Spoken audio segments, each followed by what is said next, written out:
Assalamualaikum warahmatullahi wabarakatuh. Selamat pagi anak-anakku. Selamat datang di pembelajaran prakarya SMP. Pesan saya, kalian tetap semangat, tetap sehat, walaupun dalam kondisi pembelajaran jarak jauh atau PJJ. Baiklah anak-anakku, kalian harus tetap fokus mengikuti pembelajaran tepat waktu. Mari kita ikuti dan kita simak pembelajaran prakarya dari saya. Mari kita mulai pembelajaran prakarya pada pertemuan kedua dengan materi macam-macam pembangkit listrik. Saatnya belajar, ayo semangat, tetap fokus, perhatikan materi yang saya berikan kali ini. Tujuan pembelajaran kali ini: 1. Peserta didik mampu menyebutkan macam-macam pembangkit listrik. Yang kedua, peserta didik mampu menjelaskan prinsip kerja pembangkit listrik dengan percaya diri. 3. Peserta didik mampu menyebutkan minimal 3 sumber listrik alternatif yang ramah lingkungan. Kemudian yang keempat, peserta didik mampu menjelaskan prinsip kerja sistem pembangkit listrik alternatif yang ramah lingkungan secara mandiri. Beberapa video energi terbarukan yaitu: 1. Cahaya matahari. Yang ketujuh, biomasa. Ini pemanfaatan sampah organik sehingga bisa mengurangi dampak lingkungan, tidak mencemari lingkungan. Bahkan di desa-desa sudah dikembangkan untuk membangkitkan listrik ini menggunakan kandang, pupuk kandang ya, dari kotoran sapi.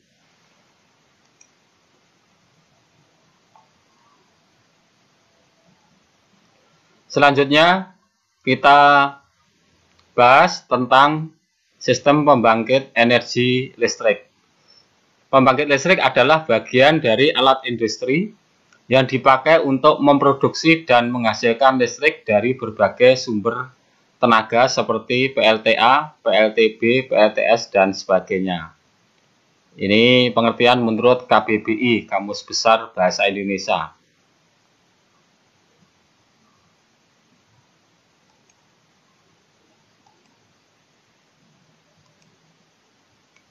Yang pertama, pembangkit listrik tenaga air atau PLTA. Ini anak-anak ya, contoh gambarnya. Pengertian PLTA, pembangkit listrik tenaga air, adalah suatu pembangkitan energi listrik dengan mengubah energi potensial air menjadi energi mekanik oleh turbin dan diubah lagi menjadi energi listrik oleh generator dengan memanfaatkan ketinggian dan kecepatan aliran air. Ya, ketinggian. Dalam fisika ada rumus energi potensial sama dengan mgh. Ya. G gaya gravitasi, H ketinggian. Jadi semakin tinggi maka energi potensialnya semakin besar. Komponen PLTA sendiri ada beberapa. Yang pertama reservoir, ya. Gambarnya ini reservoir untuk pembendung, kemudian dam, kemudian intake, ya. Intake ini celah untuk mengalirkan air. Kemudian control gate, ya, control gate, ya, gerbang untuk mengontrol ini. Ya. Kemudian penstock, ini penstock. Kemudian powerhouse, ya, powerhouse ini rumah energi power. Kemudian turbin sendiri, ini turbin, ya. Jadi semakin deras airnya ini, maka turbinnya semakin berputar lebih cepat, energi listriknya juga semakin besar. Kemudian generator, ya, generator, power lines, dan outflow. Ini bagian dari komponen PLTA, anak-anak. Sekarang kita bedah untuk generator. Generator adalah alat yang mengubah energi mekanik, ya, perputaran tadi dari putaran turbin menjadi energi listrik. Bagian-bagian di generator ini gambarnya, bagian-bagian generator. Bagian yang diam itu namanya stator. Ini stator yang bagian luar. Di sini ada kumparan dan magnetnya. Kemudian ini rotor, bagian yang berputar. Jadi perputaran di sekitar medan magnet, ya. Sudah saya jelaskan pada hukum Oersted. Medan listrik yang ditimbulkan di sekitar medan magnet akan timbul GGL, gaya gerak listrik. Ini penampang besarnya, ya. Ini tentunya penghantar, kemudian ini generator, ya, rotor dan statornya, anak-anak. Cara kerja PLTA bagaimana? Ini pada gambar power transmisi kabel, ya, di sini.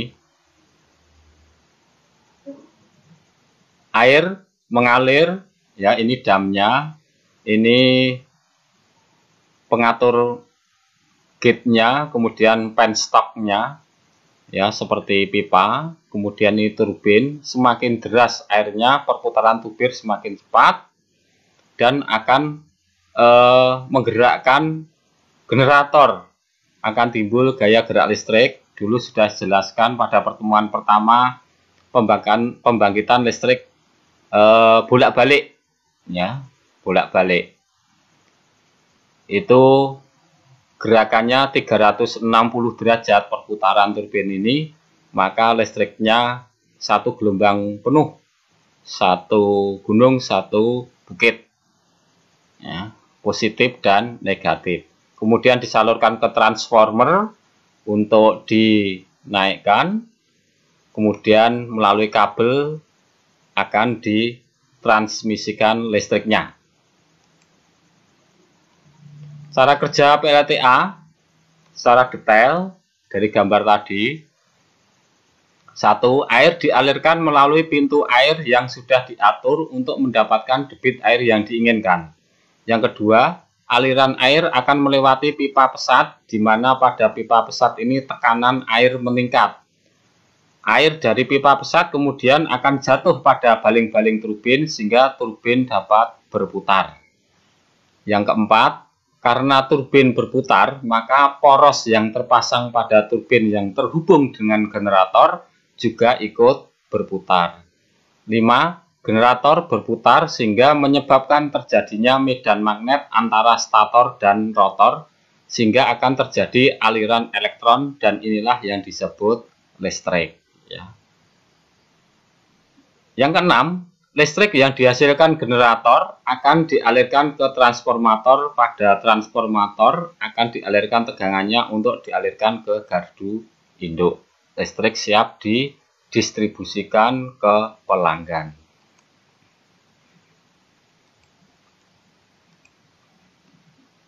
Kelebihan pembangkit listrik tenaga air. 1. Kapasitas daya keluaran PLTA relatif besar. Yang kedua, PLTA umumnya memiliki umur yang panjang, yaitu 50–100 tahun. 3. Bebas emisi karbon yang tentu saja merupakan kontribusi berharga bagi lingkungan.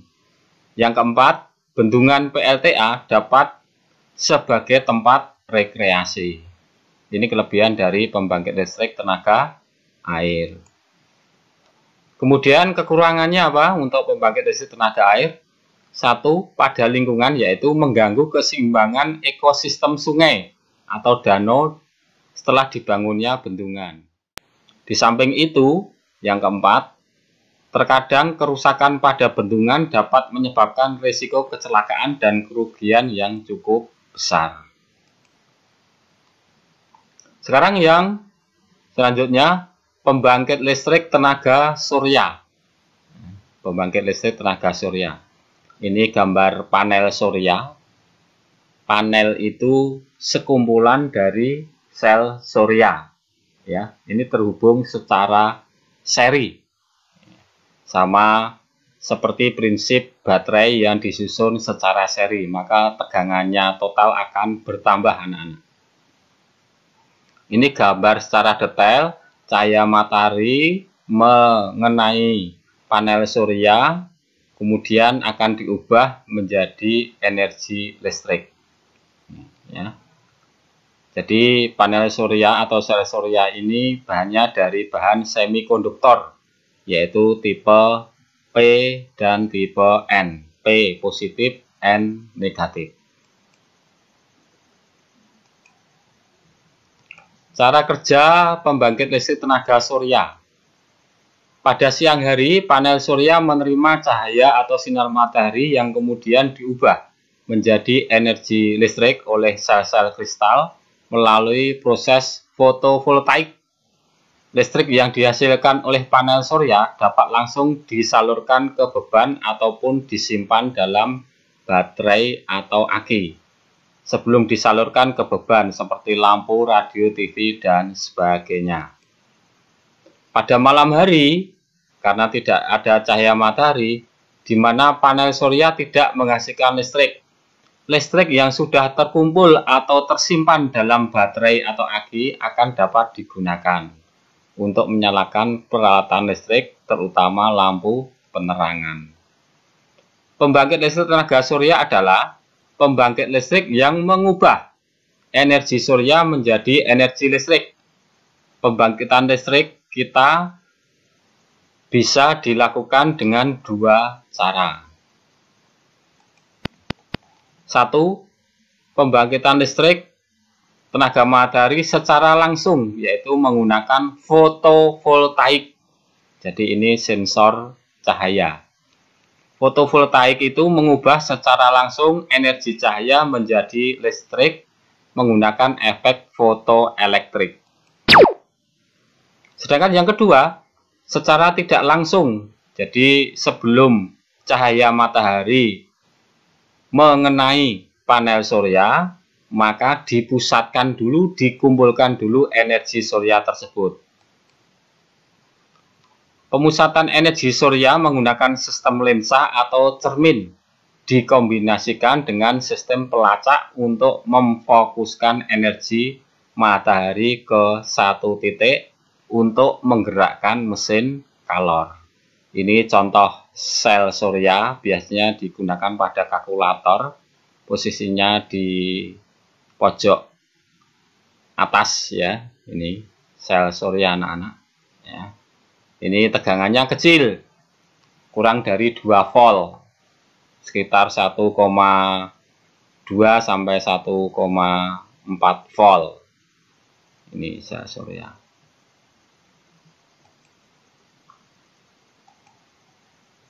Komponen solar home system. Kalau ini secara langsung ya, anak-anak. Fotovoltaiknya, gambarnya ini sebuah rumah. Kemudian panel suryanya dipasang di atap. Ini yang berkembang sekarang, jadi termasuk pembangkit listrik aktif. Cahaya matahari mengenai solar cell, kemudian masuk ke DC power, ya, menghasilkan energi listrik searah, masuk ke charge controller, ya, pengontrol pengisi, yang dimasukkan ke penyimpan energi listrik berupa baterai atau aki, ya. Ini tegangannya searah. Setelah itu di inverter, diubah dari tegangan DC menjadi AC, ya. inverter. Ya. Kemudian keluar sudah berupa tegangan listrik bolak-balik dihubungkan ke alat-alat listrik. Ini gambarnya, ya, sama dengan yang saya jelaskan tadi. Cahaya matahari mengenai panel surya masuk ke charge controller, kemudian masuk ke baterai tegangan searah, kemudian diubah oleh inverter dari DC menjadi AC, ya. Tegangan searah menjadi tegangan bolak-balik, anak-anak. Komponennya apa? Satu, panel surya, ya, panel surya. Kontrol regulator, ini kontrol regulator untuk mengontrol tegangan yang akan disimpan di baterai. Inverter, pembalik, ini gambarnya, alatnya, atau mengubah dari tegangan DC menjadi AC. Kalau yang biasa kita jumpai, mengubah dari AC ke DC, yaitu alatnya adaptor atau charger laptop, HP, dan sebagainya. Kemudian yang kelima, baterai aki. Ini baterai penyimpan energi listrik. Demikian komponen Solar Home System SHS. Kelebihan dari PLTS itu sendiri, satu, matahari sumber energi yang bebas untuk digunakan oleh setiap orang. Semakin sedikit kita bergantung pada bahan bakar fosil, akan meningkatkan ketahanan dan keamanan energi, karena akan mengurangi kebutuhan impor minyak dari pihak asing. Yang ketiga, pembangkit listrik tenaga surya tidak menimbulkan polusi. Tenaga surya tidak melepaskan karbon dioksida, sulfur dioksida, nitrogen oksida, atau merkuri ke atmosfer. Tidak membakar bahan bakar dan tidak menghasilkan emisi. Yang keempat, kelebihannya mengurangi konsumsi karena tidak memerlukan bahan bakar. Yang kelima, hampir bebas perawatan. Produsen biasanya menawarkan jaminan 20 tahun dan lebih. Yang keenam, menghemat uang, jelas. Ketujuh, ini berkelanjutan dan terbarukan. Bahan bakar fosil seperti batu bara, minyak, dan gas alam tidak terbarukan dan berkurang. Energi matahari tidak akan pernah habis. 8. Faktor kebisingan panel surya adalah diam dan tidak memiliki bagian yang bergerak. Sedangkan kelemahan PTS sendiri, anak-anak, kelemahan dari pembangkit listrik tenaga surya, panel surya masih relatif mahal, bahkan meskipun setelah banyak mengalami penurunan harga panel rumah, ya, sedang saat ini kurang lebih 12.000 sampai 18.000 dolar. Kalau dirupiahkan, ya dikalikan dengan rupiah 1 dolar di Indonesia. Kemudian yang kedua, tidak 24 jam. Panel surya hanya akan berfungsi ketika matahari bersinar. Pada malam hari Anda akan harus bergantung pada energi yang tersimpan atau dari sumber lain. Yang ketiga, meskipun panel surya dapat digunakan di berbagai iklim, namun jumlah jam matahari akan menentukan jumlah panel yang diperlukan dan watt yang listrik yang dihasilkan. Keempat, panel surya mengambil sedikit ruang atap dan tidak menyenangkan untuk dilihat dari segi estetika, keindahan rumah. Kelima, hampir bebas perawatan. 6. Panel surya masih perlu meningkatkan efisiensi secara signifikan karena banyak sinar matahari terbuang sia-sia dan berubah menjadi panas. Rata-rata panel surya saat ini mencapai efisiensi kurang dari 20%. Demikian untuk kelemahan pembangkit listrik tenaga surya. Dari saya cukup. Wassalamualaikum warahmatullahi wabarakatuh.